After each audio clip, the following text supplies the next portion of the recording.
Okay, here we have the trapezoidal nut that I'd like to change on the Z-Rod for the Ender 3 V2. Mine has quite a bit of slop in it. I'm not sure if it really affects the prints any because I haven't really noticed any issues, but I did go ahead and order a couple. Let's swap it out. First thing I did is I took a cardboard box and I put that underneath the carriage just to hold everything up. We'll take the included Allen wrench that came with the machine and we're going to break the coupler loose just the top. And then we're going to go ahead and take that threaded rod right out of there. We'll get that right out of the way. And one thing I want to mention and I'll show you is between the T-nut and the mounting plate, there's actually two washers, two lock washers. We want to make sure we get those back in where they belong, hopefully without dropping anything. So here we're going to back all that out using, of course, the included Allen wrench that came with your machine. By the way, I ordered these from eBay because Amazon, I kept seeing reviews where it showed it wasn't the correct one. I just didn't want to take any chance. I spent $10 for two of them.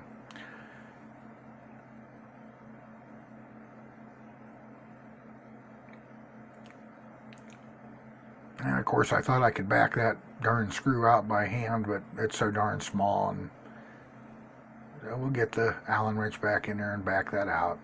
Once again, take care not to lose the two lock nuts that you're going to see that are sitting on top. You can see them right there. I'm pointing them out. So we're going to take those off and we're going to set them down for a minute.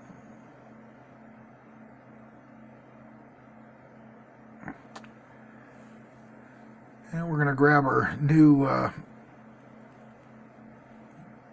trapezoidal nut.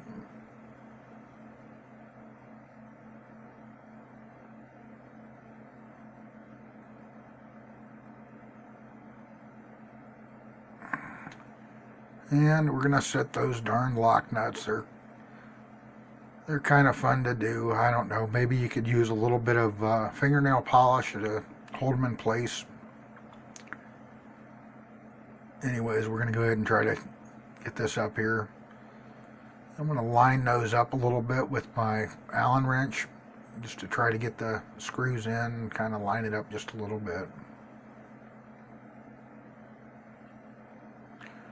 Well, that went easy enough. We got one started anyways. Gonna kind of cinch it down a little bit. We're just, like I say, trying to keep from losing that darn lock washer. And there goes the screw. Wait a minute. Okay, got the screw again. Let's go back and get this puppy put back together. So we're going to go ahead and tighten these down, and we're going to make certain that they are tight. And of course we're going to do the same thing with the coupler. We don't want anything to come loose once we get this all done. Pretty simple job, really. It shouldn't take more than about 5 minutes if you don't drop something. There, I'm just making sure that the lock washers are there. Space is in between. Tighten those puppies down.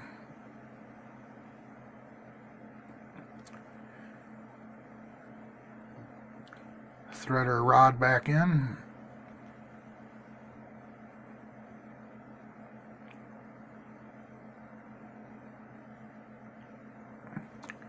Like I said, it's honestly a pretty simple job.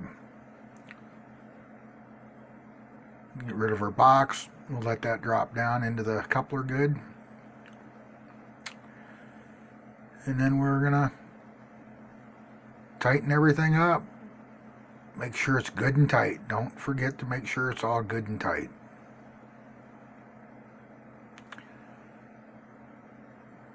And there you have it. Thank you for watching.